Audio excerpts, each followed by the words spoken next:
Well, alright, welcome to another DVD review here. Today, as you can tell here, we have Extreme Rules 2012.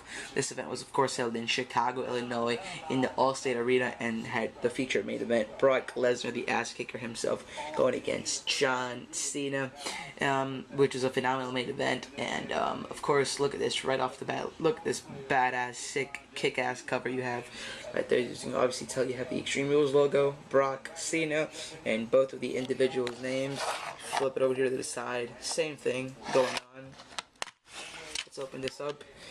Same generic concept going on with the disc cover as well. The Extreme Rules logo, Brock, Cena. Let's close it up and go to the back side here.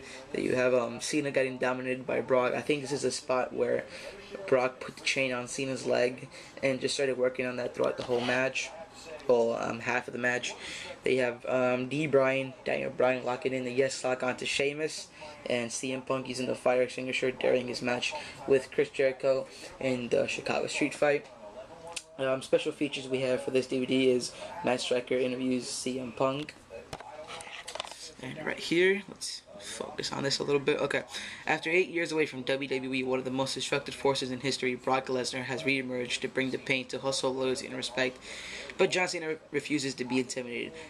Anything goes when the two wage out in an all-out brawl to prove who is the true face of the WWE. Plus, Chicago's own CM Punk returns home to defend the WWE Championship and his family's honor as he goes against Chris Jericho in a deeply personal Chicago Street Fight. And Daniel Bryan gets a chance to avenge his record-setting loss at WrestleMania when he faces the Great White Sheamus in a grueling 2 out of 3 falls match. It's time to toss out the rulebook as WWE presents Extreme Rules. And now we go on to the main match cards itself. We have here the main event, John Cena versus Brock Lesnar in an Extreme Rules match. As I said earlier, this was a phenomenal main event, phenomenal match. This is Brock's first match after 8 years away from the company. And people automatically started to shit on this match completely because Brock didn't win. Everybody was expecting Lesnar to pick up the victory here, and when he didn't, everybody started complaining, hey, you're wasting millions of dollars on Brock just to have him back for his first match, having him back, having jobbed to Cena, yada yada yada.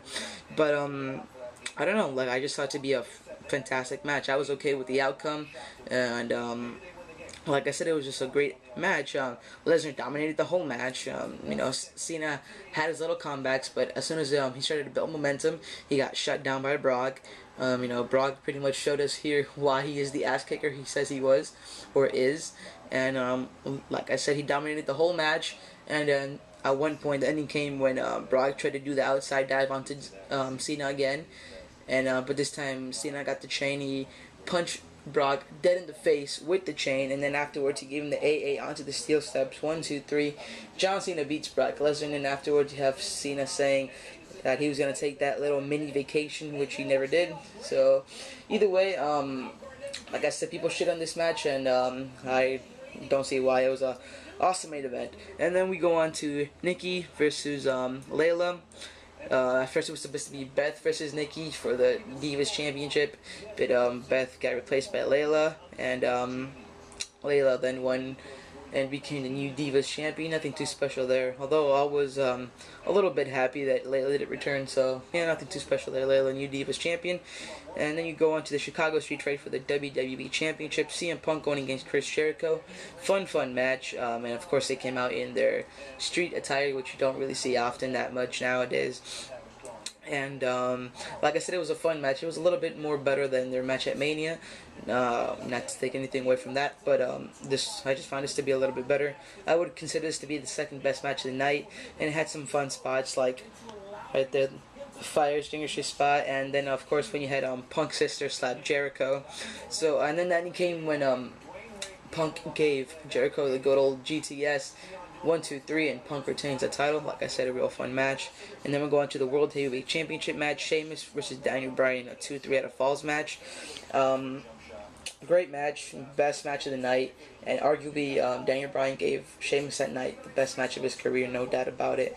And I don't know, like I said, it's arguable that this could be Sheamus's best match of his career so far. I mean, like, if I look back, I really don't see anything else. But either way, this match went on for like about a good 20 minutes. The first fall was won by Sheamus after Bryan got disqualified after he kept on using the yes kicks and he got counted out.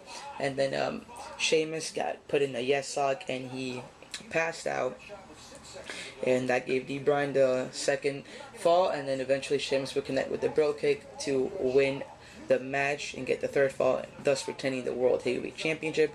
We were robbed from this match at Mania. These two could have done a great match at Mania. They could have pulled it off, but we were robbed, like I said.